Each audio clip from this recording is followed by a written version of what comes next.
లో ఉన్నప్పుడు అధికారులు వాళ్ళ రూల్ ప్రకారం పోతారు, అక్కడ ఫుడ్డే పెడతారు. అది నాకు నచ్చినా నచ్చకపోయినా ఆ ఫుడ్డే తింటాను. ఏ కలకాలం తింటాను ఆ ఫుడ్. ఆ పెట్టిన ఫుడ్ నాకు నచ్చలేదు, ఎందుకంటే కొద్దిగా డబ్బులు ఉండవాళ్ళం కదా, మంచి ఫుడ్ తింటాం. జైల్లో మంచి ఫుడ్ కావాలంటే వస్తుందా? కోర్టు వారు నాకు ఆర్డర్ ఇవ్వలేదు. ఓకే, జైలు అధికారులు వారి ప్రవర్తన వాళ్ళది, వాళ్ళు నాకేం స్పెషల్గా ఏం చూడాల్సిన అవసరం కూడా నేను ఎప్పుడు కోరుకోలేదు, కోరుకోను కూడా. సామాన్య ప్రిజనర్గానే ఉండటానికి నేను ఇష్టపడ్డాను. కోర్టు ఆర్డర్ ఇస్తే బయట భోజనం తిన్నాం అనుకున్నాం, కోర్టు ఆర్డర్ ఇవ్వలేదు, లోపల భోజనమే తిన్నాం.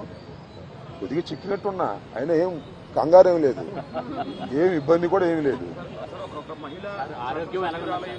ఆరోగ్యం బ్రహ్మాండంగా ఉంది, ఆరోగ్యం మరింత పట్టుదలగా ముందుకు సాగుతుంది.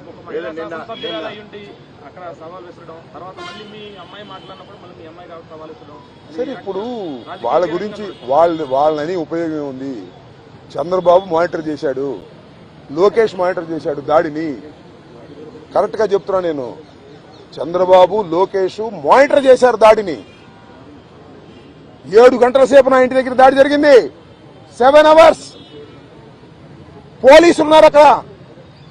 ఎందుకన్నా ప్రజాస్వామ్యంలో ఏం కావాలి చెప్పండి, నాకు అర్థం కాల. 5 గంటలకు వచ్చి 12 గంటలకు వెళ్ళారు.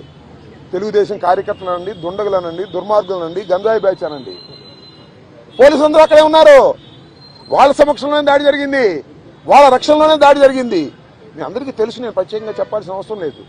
బట్ నేను 11వ తారీఖున రాత్రి 10:20 నేను అరెస్ట్ అయిన దగ్గర నుంచి ఇప్పుడు వరకు ఏం జరిగిందో బయట ప్రపంచంలో నాకు లిటిల్ నాలెడ్జ్ ఉంది. అంటే పేపర్ నాలెడ్జే తప్ప నాకు ఎవరు ఏమీ నాలెడ్జ్ ఇవ్వలేదు.